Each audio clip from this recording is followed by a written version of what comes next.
Hey, today moving on to lesson 8.4, which is working with direct, joint, and inverse variations.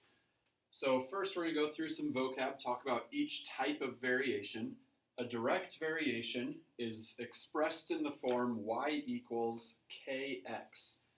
This is read as y varies directly as x. So what that means is as x changes, y is going to vary directly. It's going to change as well.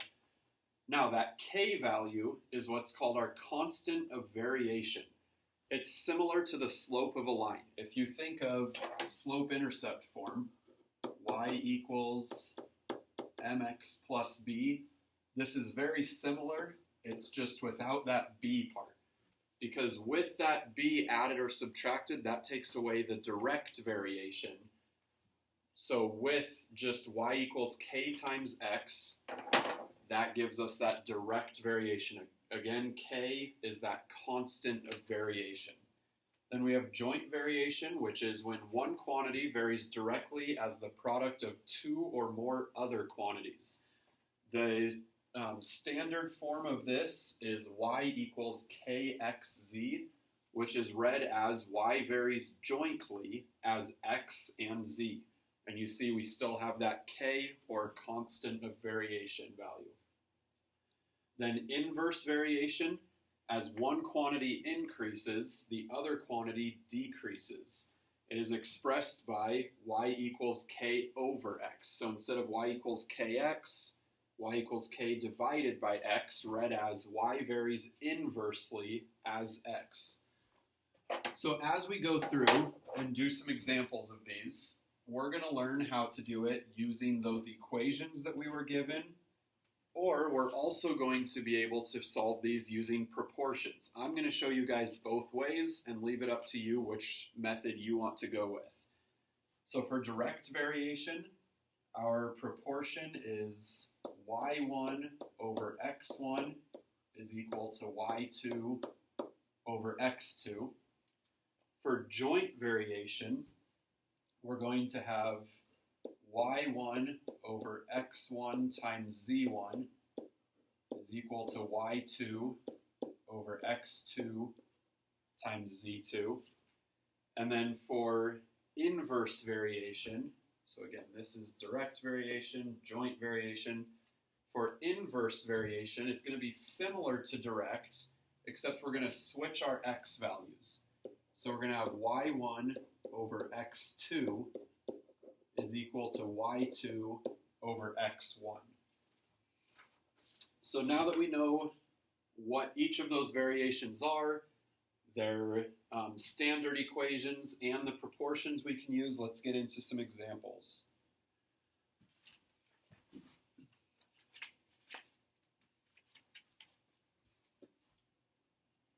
So first we're going to work with direct variation. This tells us if y varies directly as x, so again, direct variation, it varies directly, so we know we're using y equals kx, or y1 over x1 is equal to y2 over x2. And then it tells us y equals 12 when x equals negative 3. I'm going to go with the equation method first. So they tell us y equals 12 when x equals negative 3. So those two values are going to go together. So we're going to have y equals k times negative 3. Whoops, not y equals. 12 equals. We're going to plug in 12 and negative 3 for y and x in our equation. Then they ask us to find y when x equals 16. So in order to find y when x equals 16, we have to figure out what this k value is. So we're going to divide by negative 3 to solve for k. That's going to give us k equals negative 4. So now that we know our k value and our x value, we can find that missing y value by saying y equals negative 4 times 16, which gives us a y value of negative 64. So that's using the equation. Using the proportion, again, y1 over x1. So let's use these as our x1 and y1, x2 and y2 over here. So y1 over x1 would be 12 over negative 3 equals y2 is what we're trying to solve for, over 16. We cross multiply, we get negative 3 times y2 equals 12 times 16. That would give us negative 3 times y2 equals 192. Divide by negative 3, and y equals negative 64. So same answer, two different methods. This one I took every single step. On the next one, I'm going to show you how we can do this same thing but in less steps. So let's go ahead and do another one. If r varies directly as s, and r equals negative 20 when s equals 4, so this time instead of y equals kx, we're going to have r equals k times s. Find r when s equals negative 6. So let's go ahead and do the equation over here. So we can plug in our values. Negative 20 equals k times 4, which means k equals negative 5. So we can say r equals negative 5 times negative 6, which gives us an r value of 30. Now if we do this using the proportion, we'll say negative 20 over 4 is equal to r over negative 6. Now when we do this, we're going to do negative 20 times negative 6 is equal to 4r. So in order to get the r by itself, we need to do r equals, it's going to be negative 20 times negative 6 divided by 4. Because that 4 was over here with the r, so we have to divide it over to get our answer. So negative 20 times negative 6 gives us 120 divided by 4 equals 30. Again, totally up to you guys which method you would rather go with. So that's direct variation. Next, we're going to get into joint variation. So again, joint variation is where we have, for our equation, y equals kxz, and for our proportion, y1 over x1 times z1 equals y2 over x2 times z2. So let's go ahead and, again, show our two different ways of doing it. Let's do our equation first. So find y when x equals 8 and z equals 3, if y equals 16 when z is 2 and x is 5. So first we have to find what that k value is, that constant of variation. So we're going to plug in the values that we know. Y is 16, and it's equal to kxz. X is 5, z is 2. So in this case, we would say 16 equals k times 10. Divide both sides by 10, and we get a k value of 1.6. So now that we know that, we can find y in our second one. We would say y equals 1.6 times x, which is 8, times z, which is 3. So we would do 1.6 times 8 times 3 gives us an answer of y equals 38.4. So that's using our equation. Now let's go ahead and use the proportion. We're going to have y1, which in this case, if we use our first set of terms as x, y, and z1, y1 is just going to be y over x times z, which is 8 times 3. And that's going to be equal to y2, which is 16, over 2 times 5.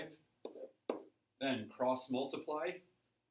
Again, I'm going to take out a step here because really we're going to have 10y is equal to 24 times 16.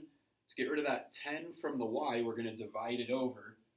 So I can do that all as one step here. Y equals 24 times 16 over 10, which 24 times 16 gives me 384, divided by 10 gives me 38.4.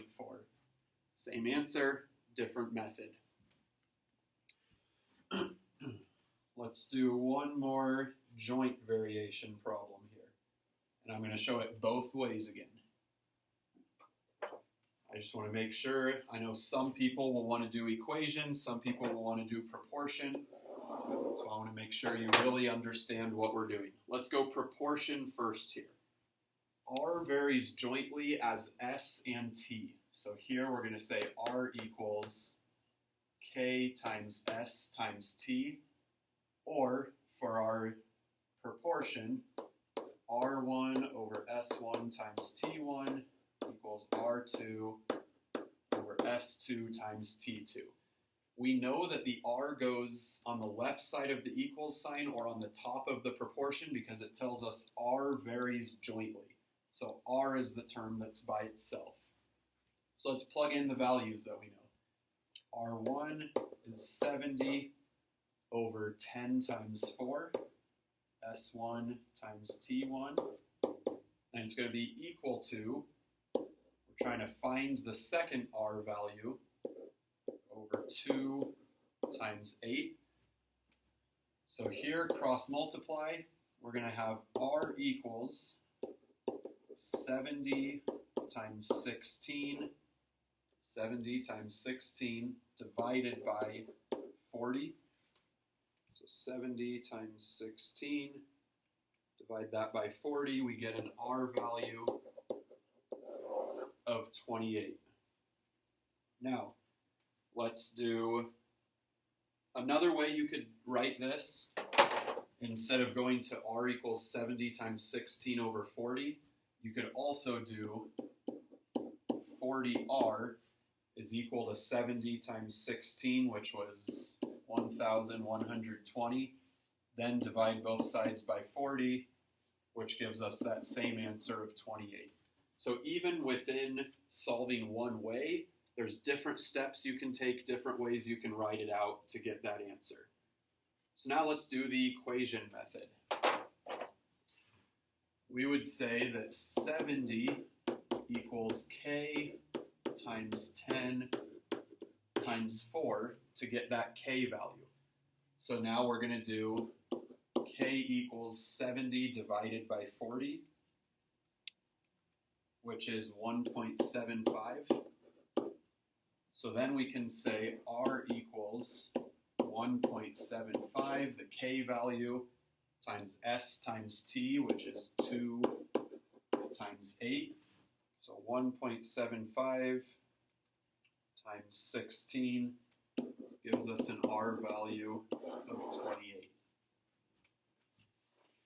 So again, multiple ways of being able to solve that problem. That's joint variation. The last one then that we're going to get into is inverse variation.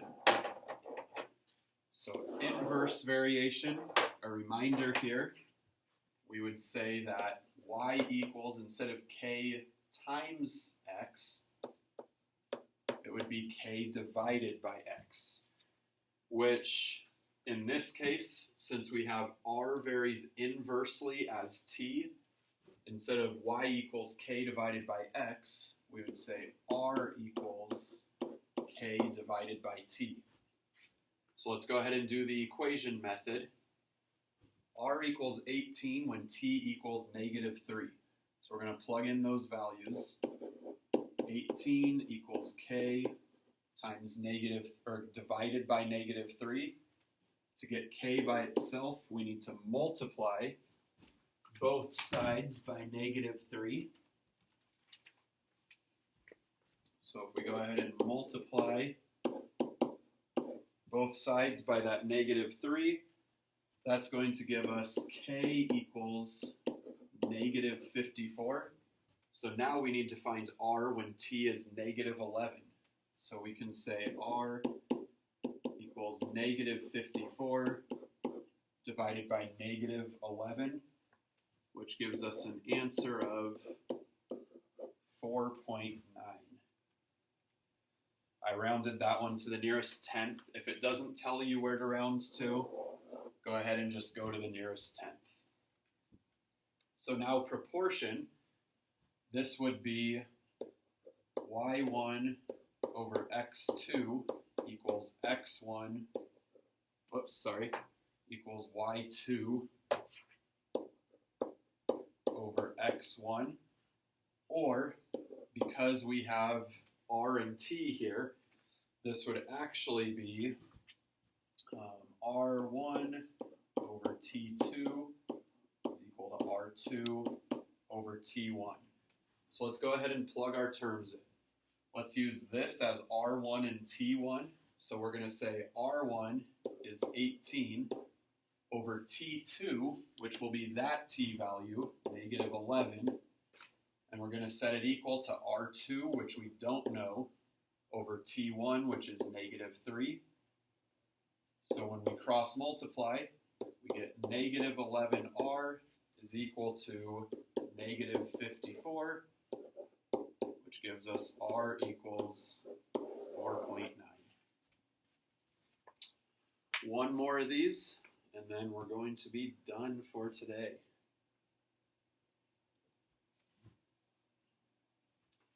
So here we're back to working with x and y. Let's go ahead and go proportion first. So suppose x varies inversely as y. Always make sure you read these directions carefully. It'll tell you whether it varies directly, jointly, or inversely. So find x when y equals 12 if x equals 24 when y equals 4. So here, setting up our proportion, again, y1 over x2 equals y2 over x1. So y1 is going to be 12, x2, so we have find x when y equals 12, so that's x1 and y1. So x2 is going to be 24, and it's equal to y2, which is 4, over x1, which we don't know. So this is the first one that we've been trying to solve for that x value instead of y. So we cross multiply, we get 12x equals 24 times 4, which is 96. Divide both sides by 12, and we get our x value of 8. Now if we do this one using the equation, again, y equals k divided by x. So find x when y equals 12 if x equals 24 when y equals 4. So plugging those values in that we know, when y is 4, x is 24. So we multiply both sides by 24. Those cancel, we get k equals 24 times 4, which is 96. Then we can plug that in. We're finding x when y equals 12. So 12 equals 96 divided by x.